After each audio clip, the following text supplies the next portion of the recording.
வரப்புயர நீர் உயரும். 2000 ஆண்டுகளுக்கு முன்பு நம்முடைய அவை பாடிய பாட்டு.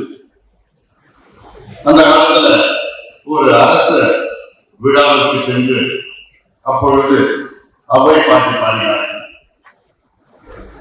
வரப்புயர நீர் உயரும், நீர் உயர நெல் உயரும், நெல் உயர குடி உயரும், குடி உயர கோல் உயரும், கோல் உயர தோல் உயர்வான். அந்த காலத்துல மன்னரை பார்த்து பாருங்க. அந்த காலத்துல மன்னர்கள் இப்ப இருக்கிற மக்கள் ஆட்சி. நீர் மேலாண்மை, வாட்டர் மேனேஜ்மெண்ட், அது ஒரே வார்த்தையில ஒரு வரியில சொல்லணும்னா 12 மாதத்துல 1 மாதம் பெய்கின்ற மழையை சேமித்து அடுத்த 11 மாதத்துக்கு பயன்படுத்துவதுதான் நீர் மேலாண்மை. ஆண்டுக்கு 12 மாதம். நமக்கு இந்த வெள்ளக்கார நிகழ்ச்சி, இந்த வின்டர், சம்மர், ஆட்டம், ஸ்பிரிங் நமக்கு இல்லை. நமக்கு இருக்கிறது பருவம், மான்சூன். 2 மான்சூன் தான் நமக்கு. தென்மேற்கு பருவம், வடகிழக்கு பருவம். அந்த 6 மாதம், மே மாசம் இறுதியில தென்மேற்கு பருவம் வரும். அது ஒரு 3 மாசம் இருக்கும். அதன் பிறகு செப்டம்பர் இறுதியில வடகிழக்கு பருவம், நார்த் ஈஸ்ட் மான்சூன். அது ஒரு 3 மாசம், கார்த்திகை மாசத்துக்குள்ள முடிஞ்சிடும். அந்த காலத்துல பருவம்னா கிட்டத்தட்ட மழை பெய்யுற நாள் மட்டும் 6 மாசம் பருவம். அந்த மழை பெய்யுற நாள் மட்டும் கிட்டத்தட்ட ஒரு 45 50 நாள் இருக்கும் மழை பெய்யும். ஆனா இப்போ 30 to 35 நாள் தான் மழை பெய்யுது. ஆனா அப்ப கூட கூடுதலா மழை பெய்யும். அதை எப்படி சேமிக்கணும், எப்படி மிச்சம் பண்ணணும்? நீங்க எல்லாம் டெல்டால வந்திருக்கீங்க. எங்க ஊர்ல எல்லாம் நாங்க அந்த வரப்பு, அந்த மழையை எடுத்துருக்கோம்னா மண்வெட்டியில வச்சு அந்த மழையை மாற்றுவோம், தண்ணியை மாற்றுவோம். ஆனா டெல்டாவில் நீங்க சொல்லுவாங்க, காலாலே நீங்க மழையை மாற்றுவீங்க, முடியவும் மாட்டீங்க. அப்படிப்பட்ட கொடுத்து வச்சிருக்க முடியுது. டெல்டால வந்திருக்கீங்க நீங்க. காவேரி டெல்டா என்பது உலக புகழ் பெற்ற ஒரு டெல்டா. 1000 ஆண்டுகள் நமக்கு உணவளிக்கின்ற அந்த பொன்னான மண், அந்த டெல்டா மண். அதெல்லாம் தொட்டு கும்பிடணும். அப்படிப்பட்ட மண் நமக்கு எனக்கு என்ன ஆசை, அந்த மண் இன்னும் அடுத்த 1000 ஆண்டுகள் நாம் வருங்கால சந்ததியினருக்கு உணவளிக்கணும். அதற்கு என்ன செய்யணும்? அந்த மண்ணையும் மக்களையும் நீரையும் காப்பாற்றணும். அதனால நமக்கு இயற்கை கொடுத்த மிகப்பெரிய வரம் என்னன்னா மேற்கு தொடர்ச்சி மலை. என்னடா ஒரு பாதையான மாதிரி பேசுறாங்க, மனசுல நிறைய செய்யணும்னு இருக்குது. ஏன்னா நாங்க length and breadth of Tamil Nadu நான் போயிருக்கேன். தமிழ்நாட்டில் உள்ள எல்லா ஆறுகளையும் நான் நடந்திருக்கேன். கிட்டத்தட்ட ஒரு 10 நடைபயணத்தை நான் மேற்கொண்டிருக்கேன். அது பாலாத்துல இருந்து காவேரி ஆற்றுல இருந்து வைகை ஆறு, தாமிரபரணி ஆறு, அத்தனை ஆறுகளையும் நான் நடந்திருக்கேன். எங்க தொடக்கம், எங்க முடியும், கடல்ல கலந்தது. இந்த ஆறுகள் எல்லாமே நம்முடைய வெஸ்டர்ன் காட்ஸ் அவர் மேற்கு தொடர்ச்சி மலை. நமக்கு பெரிய வரம்னா தென்னிந்தியாவில் மேற்கு தொடர்ச்சி மலை இல்லை என்றால் நம்ம வாழ முடியாத ஒரு சூழ்நிலை. We wouldn't have survived if not for the Western Ghats. Western Ghats எங்க இருக்குன்னா மகாராஷ்டிராவில் தொடங்கி கன்னியாகுமரி வரைக்கும் வருது வெஸ்டர்ன் ghats. அதுல பெய்யுற மழை தான் ஆறுகளா வரும். இந்தியாவில் 2வது பெரிய ஆறு கோதாவரி, அதுவும் வெஸ்டர்ன் ghats. அது மகாராஷ்டிரா, பிறகு ஆந்திரா, தெலுங்கானா. அடுத்தது பெரிய ஆறு கிருஷ்ணா, அதுவும் வெஸ்டர்ன் ghats தொடங்குது. அது மகாராஷ்டிரால இருந்து கர்நாடகா வழியா வந்து ஆந்திரா தெலுங்கானா. அடுத்து 3வது பெரிய ஆறு காவேரி, அது கர்நாடகாவில் கொடகு பகுதியில் தொடங்கி கிட்டத்தட்ட 800 கிலோமீட்டர் டிராவல் பண்ணி பூம்புகார்ல வர வழியில எங்கெங்கயோ கிளைகள்லாம் வந்தது. நமக்கு பவானி ஆறு அதுல சேருது, அமராவதி ஆறு சேருது, நொய்யல் ஆறு சேருது. அதன் பிறகு திருச்சிக்கு முன்னாடி 2ஆம் பிரிவு கொள்ளிடம் ஆறு பிரிவு, காவிரி ஆறு, ஸ்ரீரங்கம் ஸ்ரீரங்கம் வந்து ஒரு தீவு, ஆற்றில் உள்ள ஒரு தீவு. அதன் பிறகு மறுபடியும் வந்து கல்லணையில சேருது. கல்லணை அந்த ஆறு 5ஆ பிரிவு. அதன் பிறகு கிட்டத்தட்ட 36 இழைகளா பிரிஞ்சு உங்களுக்கு வருது. டெல்டாவில் வந்து உங்களுக்கு தண்ணீர் கிடைச்சி அதுல நமக்கு சோறு கிடைக்குது, உணவு கிடைக்குது. இதெல்லாம் என்ன செய்யுது? ஏன் இதெல்லாம் நான் சொன்னா, இப்ப இருக்கிற பிள்ளைகளுக்கு தெரியும் ஆற்றலுடைய முக்கியத்துவம், தண்ணீருடைய முக்கியத்துவம், நீர் மேலாண்மை.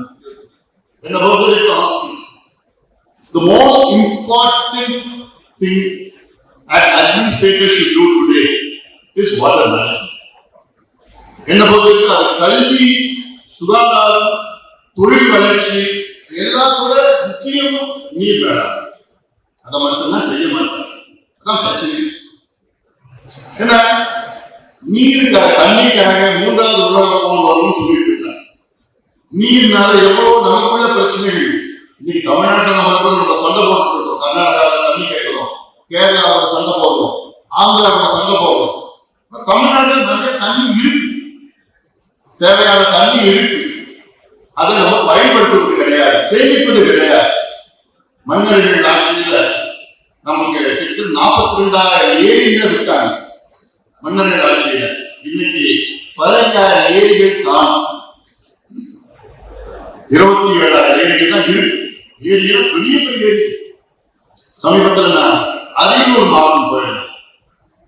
அரியலூர்ல அந்த காலத்துல சோழர் அரியலூர் பாசன திட்டம். அது என்னன்னா, நான் தமிழ்நாட்டில் 38 மாவட்டத்துல அனைத்து மாவட்டங்களும் நான் போயிருக்கிறேன். ஆனா அரியலூர்ல இருக்கிற ஏரியை போன்றவர் எந்த மாவட்டத்தையும் நான் பார்க்கிறேன். பெரிய பெரிய ஏரிகள். சுக்கிரன் ஏரி, அது ஒரு 1,800 ஏக்கர். இவ்வளவு பெரிய ஏரி இருக்கிறார். சித்தம்பள்ளி ஏரி ஒரு 900 ஏக்கர் இருக்கிறார். சேரன்மாதேவி ஏரி இருக்கிறார் 1,200 ஏக்கர். கரிவெட்டி ஏரி இருக்கிறார் 1,100 ஏக்கர். உங்களெல்லாம் தெரிஞ்ச ஏரி பொன்னேரி, சோழகாண்டி. அப்ப இந்த பொன்னேரி இந்த காலத்துல கட்டினப்போ 27 கிலோமீட்டர் நீளம், 27 கிலோமீட்டர் நீளம், 5 கிலோமீட்டர் அகலம். சினிமா மணிரத்னம் தான் உங்களுக்கு தெரியும். பொன்னேரி எங்களுக்கு தெரியும். மணிரத்னம் படம் வந்ததுங்கிறதுதான் பொன்னேரி கரையில தான் சம்பவம் நடந்ததுதான் பார்த்தேன். ஆனா இன்னைக்கு அந்த பொன்னேரி 5 கிலோமீட்டர் தான் இருக்கு. 27 கிலோமீட்டர் இந்த பொன்னேரிக்கு வெறும் 5 கிலோமீட்டர் தான். அது தண்ணி. இந்த ஏரியில் எப்படி சோழர்கள் அந்த காலத்துல கட்டினாங்கன்னா எல்லாமே கொள்ளிட ஆற்றுல இருந்து 8 கிலோமீட்டர், 6 கிலோமீட்டர், 9 கிலோமீட்டர், 10 கிலோமீட்டர் அவ்வளவு. இந்த ஏரிகளுக்கு கொள்ளிட ஆற்று தண்ணி அப்படி போய் ஏரிகளை நிரம்பி அந்த தண்ணியெல்லாம் வடிஞ்சு வீணான ஏரிகளுக்கு போகும். பியூட்டிஃபுல் சிஸ்டம் ஆஃப் இரிகேஷன் சோழர்கள் நமக்கு கொடுத்து போனாங்க, நமக்கு கிடைச்ச வரம். ஆனா இன்னைக்கு அதை தொலைச்சிட்டு நிற்கிறோம். இப்படி ஒவ்வொரு மாவட்டத்திலையும் ஒவ்வொரு ஊர்லயும் நம்முடைய ஆறுகள் இயற்கை கொடுத்தது. நம்ம அந்த காலத்துல வெட்டினாங்க, ஆறு உருவாக்குறாங்க, எவ்வளவு இருக்குது. நம்ம மதுரையில இருக்கிறோம், வைகை ஆறு மதுரையில போயிட்டு இருக்கு. கல்லறைகள் மதுரையில வைகையில இறங்குவார். கல்லறைகள் அதாவது வைகை நான் ஆறா நான் சொல்லது இருக்கும். வைகை சாக்கடையே மாறிடுச்சு, ரொம்ப மோசமாயிடுச்சு. கழிவுகள் எல்லாமே திடக்கழிவுகள், ரசாயன கழிவுகள் எல்லாமே அங்கே வைகையில போயிருக்கு. கல்லறை ஆத்துல இறங்குறப்போ லட்சக்கணக்கான மக்கள் எதிர இறங்குறாங்க தெரியுமா? கிருமி, வைரஸ், பாக்டீரியா. அதுதான் எனக்கு தோணுது. அவ்வளவு சாக்கடை, அவ்வளவு அழுக்கான தண்ணி. ஆனா வைகை ஆறுனா எப்படிப்பட்ட ஆறு? இந்த காலத்துல வரலாறு சங்க தமிழ்ல இருந்து வரலாற்று எவ்வளோ வைகை பற்றி. வைகைக்கு மேற்கு தொடர்ச்சி மலையில, மேகமலை, வெள்ளிமலையில தொடங்கி அங்க இருக்கிற தண்ணி எல்லாம் வருது. இன்னொரு பக்கம் முல்லை பெரியாறு வர மிச்ச தண்ணிலாம் ரெண்டுமே வைகை ஆறுல போய் சேருது. அங்க இருந்து வைகை ஆறு வருது. முன்னாடி ஒரு 100 ஆண்டுகளுக்கு முன்பு வைகை ஆற்றுல ஆண்டுதோறும் வெள்ளம் போகும். இப்ப இந்த 100 ஆண்டுகளா தண்ணி வரது கிடையாது, வெள்ளம் போறது கிடையாது. என்ன காரணமாக இந்த மேகமலை, வெள்ளிமலையில அந்த வனப்பகுதி ஃபாரஸ்ட் ஏரியா, அதுல 1.5 லட்சம் ஏக்கரை அதுல அழிச்சு டிஎஸ்ஏ கொண்டு வந்தாங்க. என்னைக்கு டிஎஸ்ஏ கொண்டு வந்தாலும் 1.5 லட்சம் ஏக்கரை காட்டு அழிச்சு டிஎஸ்ஏ கொண்டு வந்தாலும் அவங்க மயில தண்ணி அப்போ என்னென்ன செய்யணும்? தாமிரபரணி ஆறு தமிழ்நாட்டில் கிட்டத்தட்ட 33 பெரிய ஆறுகள் இருக்கு. அது ஒரே ஒரு ஆறு வற்றாத ஜீவனி தாமிரபரணி. தாமிரம் காப்பர் கலந்தது தாமிரபரணி. ஆனா இன்னைக்கு அங்க போனா அவ்வளவு மோசமா அவ்வளோ அங்க பாபநாசம் இருக்கு. பாபநாசத்துல தொடங்கி புன்னக்காரையில் கலந்தது கடலை கிடக்குது.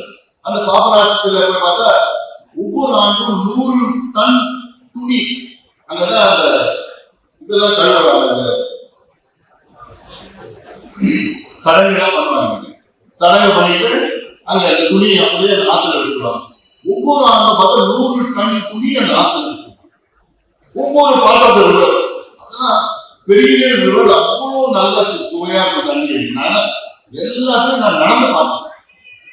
ஒவ்வொரு பகுதியும் நான் நடந்து பார்த்து நான் கண்ணால பார்த்துட்டு நான் சொல்றேன். வைகை ஆற்றிலையும் நான் அந்த மட அதிகாரத்திலிருந்து நான் நடந்திருக்கிறேன்.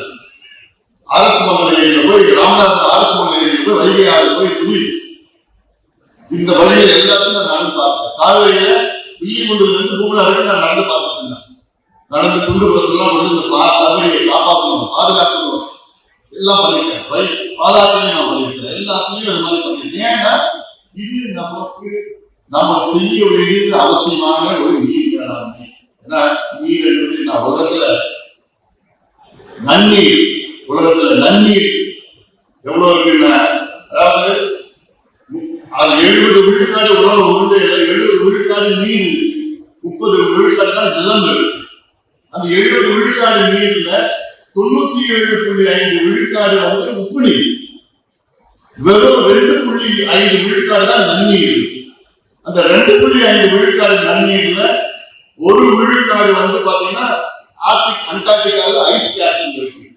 மீதி இருக்கிற 1.5 விழுக்காடு தான் இருக்கு. மீதி 1.5 விழுக்காட்டுல கிட்டத்தட்ட ஒரு 0.6% பாத்தீங்கன்னா கிளேசியர்ஸ், மவுண்டன் டாப்ஸ் எல்லாம் இருக்கு. மீதி இருக்கிற 0.8% தான் நமக்கு ஏரி, குளம், ஆறு அப்படிதான். 0.8% of the fresh water in the world இதுதான். அப்போ இதை நம்ம பாதுகாக்கலன்னா நம்ம வருங்காலம் கேள்விக்குறியா மாறி. தமிழ்நாட்டில் தண்ணி இருக்கு, மழை இருக்கு, போதுமான 30 ஆண்டுகளுக்கு முன்பு தமிழ்நாட்டுடைய சராசரி மழை பார்த்தீங்கன்னா 900 மில்லிமீட்டர், 90 சென்டிமீட்டர்ஸ்.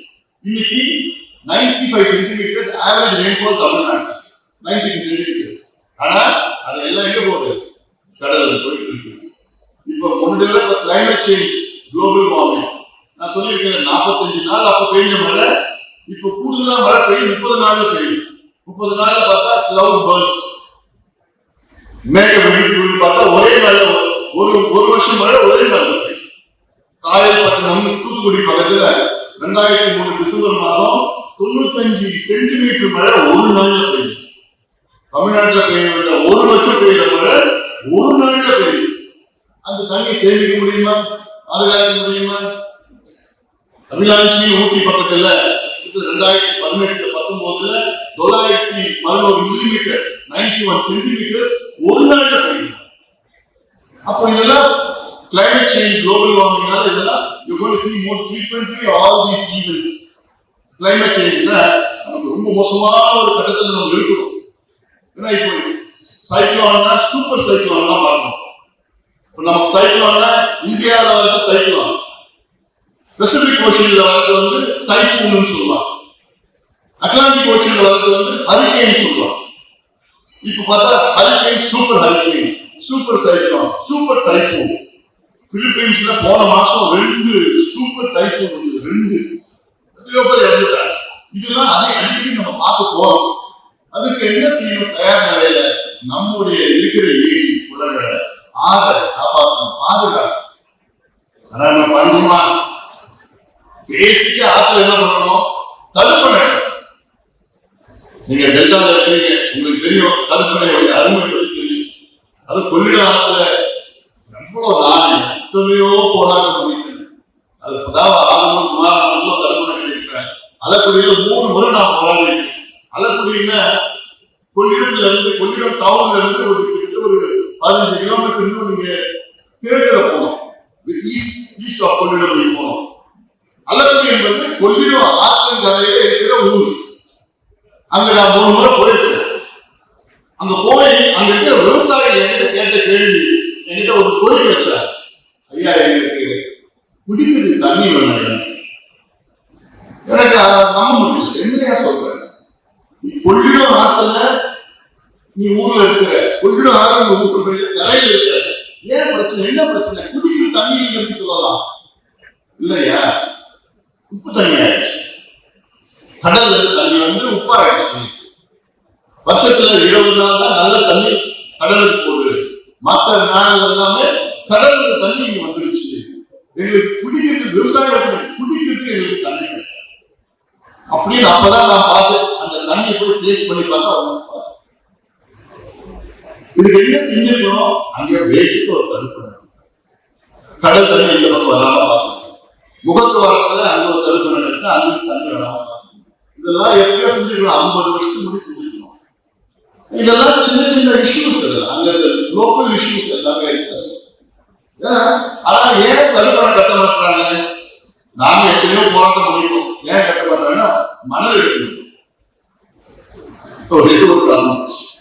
மணல் எடுக்குது, மணல் எடுத்து அதை சம்பாதிக்க முடியாது. நிறைய ரீசன்ஸ் இருக்கு. இதெல்லாம் உங்ககிட்ட சொல்லணும். நீங்க ரோட்டரியில நீங்க இருக்கிறீங்க, நான் சென்னையில இருக்கிறேன். நான் சென்னை ரோட்டரி நான் பார்த்துருக்கேன். சென்னை ரோட்டரினா அது ஒரு குரூப் தனியா இருப்பாங்க. அதெல்லாம் பெரிய பெரிய இண்டஸ்ட்ரியலிஸ்ட் வருவாங்க, போவாங்க, கூடுவாங்க, எல்லாம் இருப்பாங்க.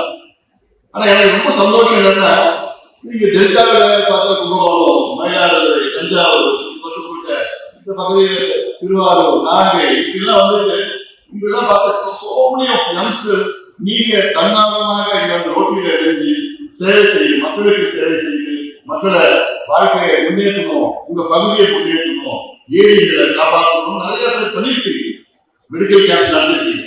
ரோட்டரி வந்து நீங்க இந்தியாவில் போலியோ ஒழிச்சு நீங்க தான். அது ஒரு கண்காட்சியை வெற்றி பண்ணணும். நீங்க நேரம் போலியோ இந்தியாவில் ஒழிச்சிருக்க முடியாது. India has eradicated polio because of Rotary. நாம அமைச்சராக இருந்தேன், சுகாதார அமைச்சராக நேரத்தில், அந்த நேரத்தில் தான் நம்ம polio ஒழிச்சோம். So I was very closely involved in Rotary International. And ஒவ்வொரு முறையும் இப்போ போலியோ டிராப்ஸ் கொடுக்கணும்னா ரோட்டரி, நான் எங்க போவேன், ஒரு ரோட்டரி. அங்க லட்சக்கணக்கான மக்கள் அங்கே ரோட்டரியில அங்க இருக்கிற மக்களுக்கு rotary family support the government. அப்போ பண்ணி போலியோ ஃப்ரீ உங்களால். அதனால உங்களுக்கு நிச்சயமாக என்னுடைய வாழ்த்துக்கள். அதுவும் இருக்கிற நிறைய யங்ஸ்டர்ஸ் ஆர்வமா வந்து இந்த மாதிரி பார்ட்டிசிபேட் பண்ணி கான்ஃபரன்ஸ் நடத்தி, இது சும்மா ஏதோ வந்தோமா கூடணுமா கிடையாது. இது ஒரு ஃபேமிலி நடத்துறது ரொம்ப சந்தோஷம். அதே நேரத்தில் நம்ம அடுத்தது என்ன செய்யலாம், எப்படி பண்ணலாம். நானும் பல ரோட்டரி மீட்டிங் நான் போயிருக்கேன். அப்ப நான் சொல்லியிருக்கிறேன், நீங்க ஒரு ஏரியை அடாப்ட் பண்ணுங்க. ஏன்னா ஏரிகள் வந்து நான் சொல்லியிருக்க ஏரியில மன்னர்கள் வெற்றி நமக்கு வரணும். ஆனா நமக்கு இன்னைக்கு சொல்ற 15,000 ஏரிகள் ஆனால் இல்ல, போயிடுச்சு. அப்போ ஏரி இல்லாத நீர் மேலாண்மை ஒண்ணுமே நம்ம நினைச்சு பார்க்க முடியாது. அதனால இதெல்லாம் நீங்க அடாப்ட் பண்ணுங்க, ஏரி அடாப்ட் பண்ணுங்க. இல்ல நீங்க ஒரு இல்ல அதுக்கு இல்லைன்னா ஒரு கவர்மெண்ட் ஹாஸ்பிட்டல் இருக்குன்னா அந்த கவர்மெண்ட் ஹாஸ்பிட்டல்ல நீங்க போய் வருஷம் ஏதோ ஒரு நாள் ஃபிக்ஸ் பண்ணி அது கிளீன் பண்ணிக்கணும். பாத்ரூம்ஸ் நல்லா செஞ்சு கொடுங்க. கவர்மெண்ட் ஹாஸ்பிட்டல் உள்ள பாத்ரூம் உள்ள நீங்க போக முடியாது, ரொம்ப மோசமா இருக்கும். அந்த பாத்ரூம் நீங்க புதுசா கட்டி கொடுங்க. அட்லீஸ்ட் பேசிக்கா கிளீன் பண்ணி ஏதோ அந்த ஒரு பிஹெச்சி இருக்கு, ஒரு சிஹெச்சி இருக்கு, இல்ல டிஸ்ட்ரிக்ட் இருக்கு, கம்யூனிட்டி ஹெல்த் சென்டர், இதெல்லாம் அதற்கு நீங்க செய்யணும்.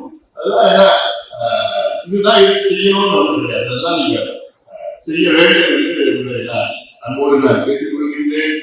இப்ப இருக்கிற சூழல் நம்ம வரும், இன்னும் போக போக இன்னும் மோசமா நம்ம பார்க்க போறோம். நமக்கு இன்னைக்கு மழை பெய்யுது, இன்னைக்கு வந்து மழை பெய்ய புதுசா மழை பெய்யுது. இந்த வருஷம் பாத்தீங்கன்னா மேட்டூர் டேம் வந்து கிட்டத்தட்ட 7 முறை நிரம்பி இருக்கு. 2 வருஷம் இல்லாத ரொம்ப நாள் பிறகு 7 முறை இந்த வருஷம் நிரம்பி இருக்கு. 50 டிஎம்சி தண்ணி இன்னைக்கு கடல்ல போயிருக்கு. டிஎம்சி என்னன்னா 1000 மில்லியன் கியூபிக் ஃபீட். ஒரு டிஎம்சினா எவ்வளவு தண்ணினா ஒரு cubic ஃபுட்னா 1 foot by 1 foot by 1 foot 1 breadth so அது வந்து 28 லிட்டர் கொள்ளும் ஒரு கியூபிக் ஃபுட் வந்து 28 litres so 1000 million cubic feet னா கிட்டத்தட்ட 2800 crore liter of water நம்ம பெரிய அளவு தண்ணி டிஎம்சி தான் நம்ம பேசுவோம் சேலம் டவுன்ல ஒரு வருஷம் முழுவதும் அவங்களுக்கு தேவையான தண்ணி எவ்வளவுனா ஒரு டிஎம்சி சென்னை டவுன்ல சென்னை சிட்டில ஒரு வருஷம் முழுவதும் சென்னை சிட்டி மக்களுக்கு தேவையான தண்ணி வந்து 15 டிஎம்சி ஒரு வருஷம் முழுவதும் அவங்க குடிக்கிற தண்ணி 15 டிஎம்சி ஆனா வருஷம் காவிரியில மட்டும் கடல்ல போற தண்ணி 50 டிஎம்சி 70 டிஎம்சி 100 டிஎம்சி போன வருஷம் 500 டிஎம்சி போச்சு கடல்ல அந்த தண்ணி நம்ம என்ன செஞ்சிருக்கிறோம் அது டைவர்ட் பண்ணி காவிரி குண்டா திட்டம் ஒன்று இருக்கு காவிரியில கரூர் பகுதியில இந்த மயனூர் ஒன்று இருக்கு அங்க இருக்கிற தடுப்பணை கட்டி அங்க இருக்கிற தண்ணி காவாங்குளவா எடுத்து விருதுநகர் மாவட்டத்தில் குண்டாக ஒன்று இருக்கு அந்த குண்டாக இணைக்கிற திட்டம்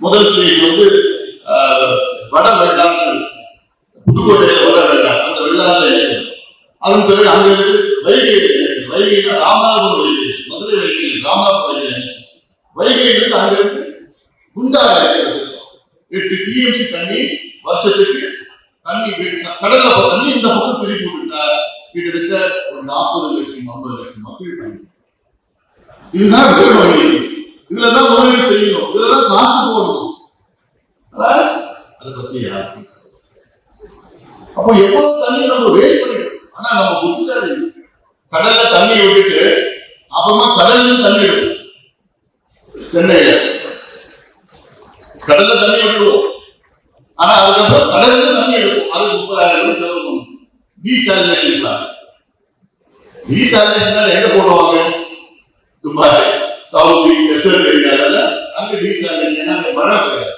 அங்க மழையே வந்து 30 மில்லிமீட்டர் 50 மில்லிமீட்டர் தான் மழை பெய்யும் நமக்கு 1000 மில்லிமீட்டர் மழை பெய்யுது அது தண்ணியே வர நமக்கு வரோம் தண்ணி நம்ம மிச்சப்படுத்தி ஏரி புதுசா ஏரி உருவாக்குங்க தடுப்பணை கட்டுங்க அது தேக்கி வைங்க கிரவுண்ட் வாட்டர் ரீசார்ஜ் பண்ணுங்க ஒரு பக்கம் ஈரோடு திருப்பூர்ல 1800 அடிக்கு தண்ணி போயிடுச்சு 1800 அடி தண்ணி இன்னொரு பக்கம் தண்ணி கடலுக்கு அமைச்சிட்டு இருக்கோம் நமக்கு அந்த அளவுக்கு நம்முடைய சிந்தனை இல்லை என்ன செய்யணும் வாட் நெக்ஸ்ட்னா இதுலதான் அதிகமா முதலீடு செய்ய வேண்டும் ஏன் உங்ககிட்ட நான் சொல்றேன்னா நீங்க நல்ல எல்லாமே கௌரவமானவர்கள் நல்ல படிச்சவங்க கௌரவமானவங்க உங்களுக்கு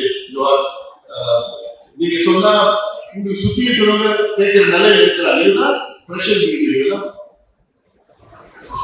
இதை அழுத்தம் கொடுக்கணும் அரசுக்கு அழுத்தம் கொடுக்கிறேன் உங்களுக்கு தெரிஞ்சவங்களுக்கு அழுத்தம் கொடுக்கணும் பேசுங்க இதை பத்தி பேசுங்க ஏன்னா இது உங்களுக்கு மட்டும் இல்ல உங்க பிள்ளைகள் உங்க பேர பிள்ளைகள் பாதிக்கக்கூடிய விஷயம் இதெல்லாம் நீங்க எவ்வளவு சொத்து சேர்த்து வச்சாலும் ஒன்றும் வாழ போறது கிடையாது வேஸ்ட் அதெல்லாம் தண்ணினா ஒண்ணுமே வாழ முடியாது அதனால இதுதான் முதலீடு செய்ய வேண்டும் அரசு எந்த அரசு வந்தாலும் சரி நீங்க pressure the government to invest in water management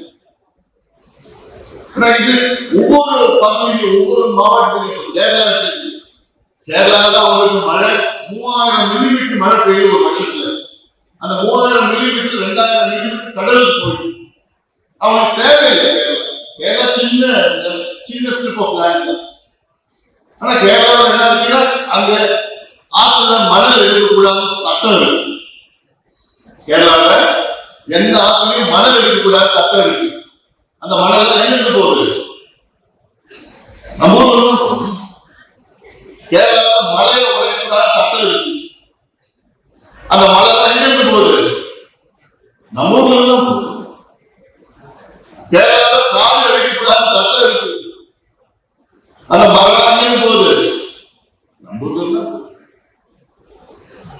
அவங்க புத்திசாலி கேரளா அங்க பார்த்தீங்கன்னா கேரளா அவ்வளவு அழகா இருக்கும் அவ்வளவு மரமா இருக்கும் அவ்வளவு செழுமையா இருக்கும் அவ்வளவு சுத்தமா இருக்கும் தூய்மையா இருக்கும் சுற்றுச்சூழல் பாதுகாப்பாங்க எந்த குப்பையும் போட மாட்டாங்க அவ்வளவு நல்லா இங்க எல்லாத்தையும் அழிச்சு ஒழிச்சு நாசப்படுத்தி எல்லாத்தையும் அழிக்கிற ஒரு மனநிலையில தான் இங்க காலகாலமா இருக்கும்.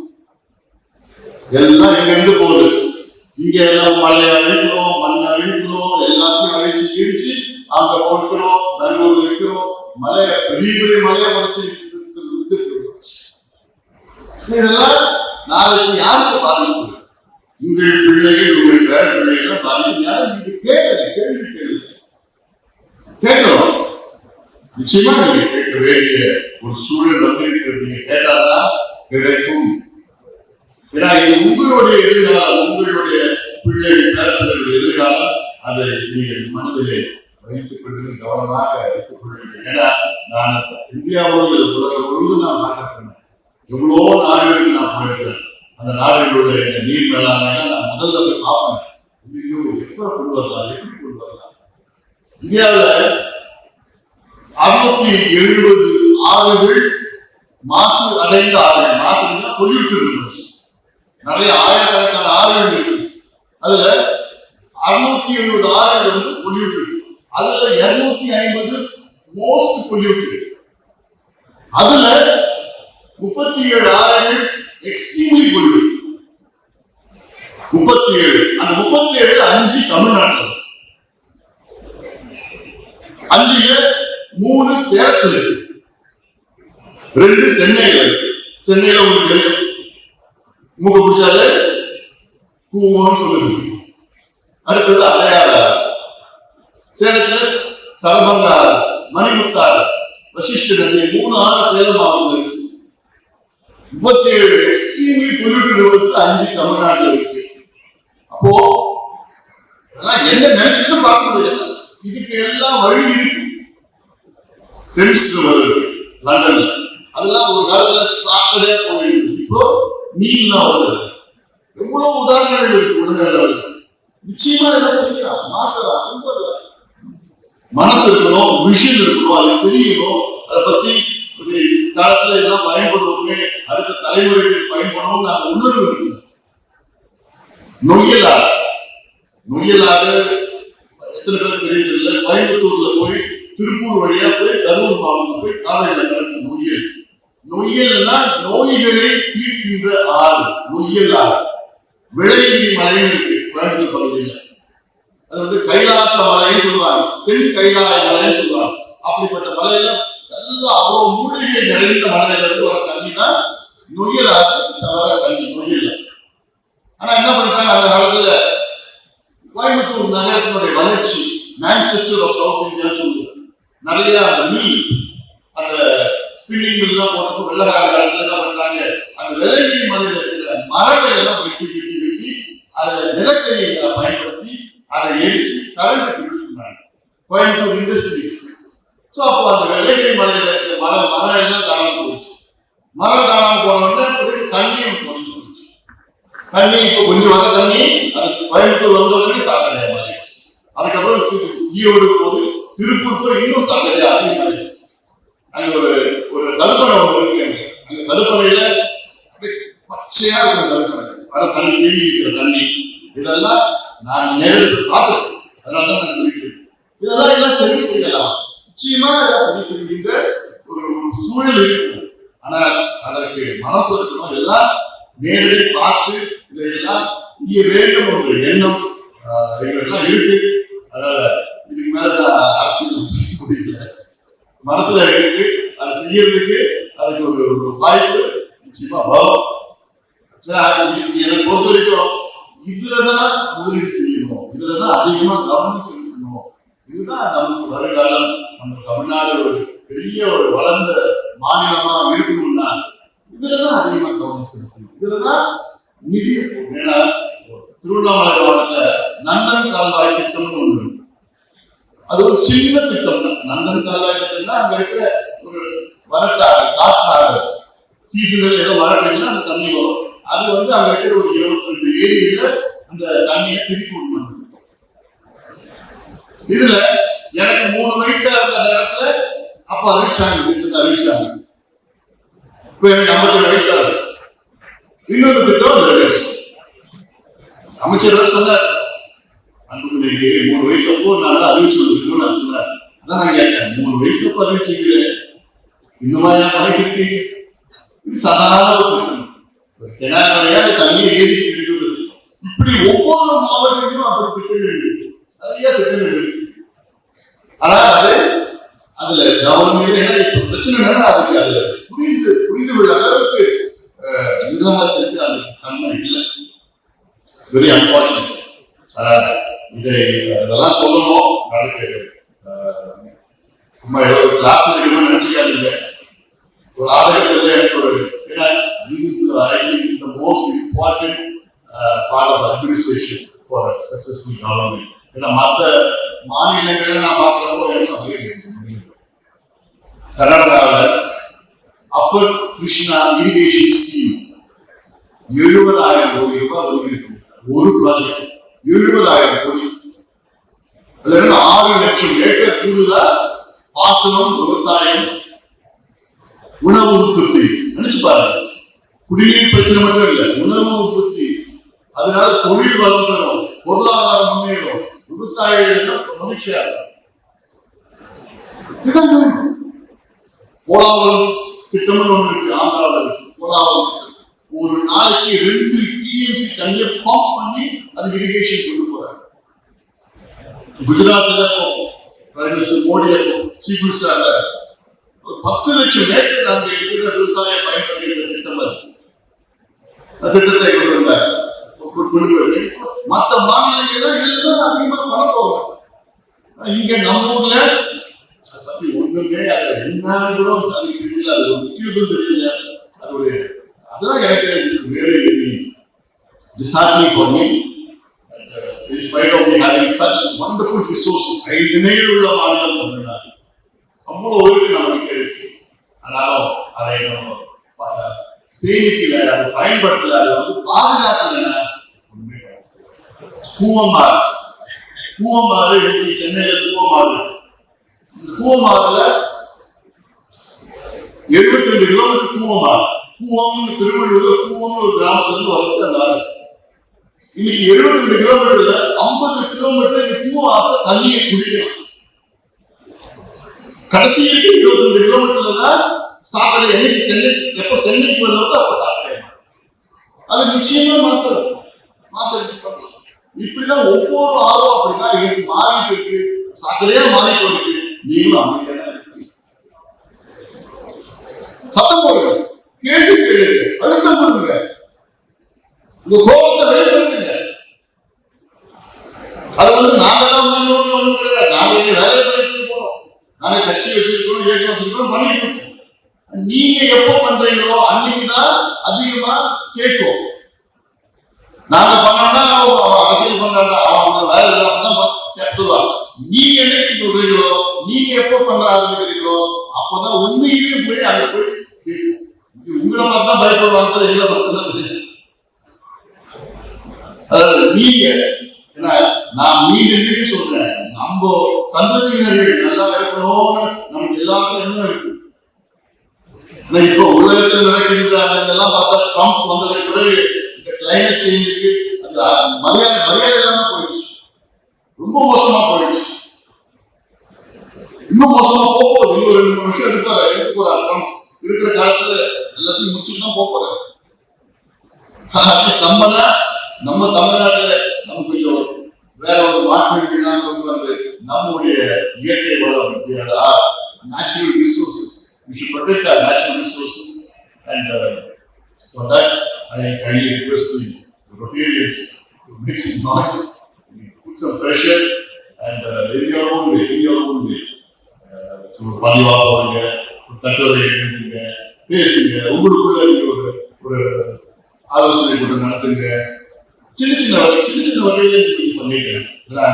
This is something which is I think the most important things for our future generations to come, and we all have a responsibility towards that. We all have a responsibility. நீங்க காவேரி இருக்கீங்க, எங்களுக்கு பிரச்சனை இல்லை நினைச்சுக்காதீங்க, உங்களுக்கும் பிரச்சனை தான். ஏன்னா காவேரியில அந்த காலத்துல 3 போகம், குருவை, சம்பா, தாரை 3 போகம் விளைஞ்சது. இன்னைக்கு 1 போகம் தான். அதுவும் நிச்சயம் கிடையாது. சம்பா மட்டும்தான் தப்பிச்சு குருவையில நிறைய வருஷத்துக்கு தண்ணி கிடையாது, காஞ்சி போயிடும். அப்புறம் திடீர்னு பார்த்தா வெள்ளம் வரும், அந்த குருவை போயிடும். இப்ப இந்த வருஷம் 2 லட்சம் ஏக்கர் குருவை பயிர் போயிடுச்சு.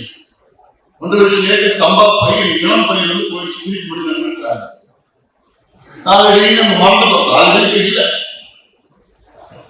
அப்போ என்ன காரணம்னா, இப்ப இதுதான் நம்ம காலையில வர தண்ணியை மிச்சப்படுத்தி தடுப்பணை கட்டி அதுல கொஞ்சம் வாய்க்காலாம் போட்டு இந்த மாதிரி ஸ்கீம்ஸ் எவ்வளவு ஸ்கீம்ஸ் இருக்கு.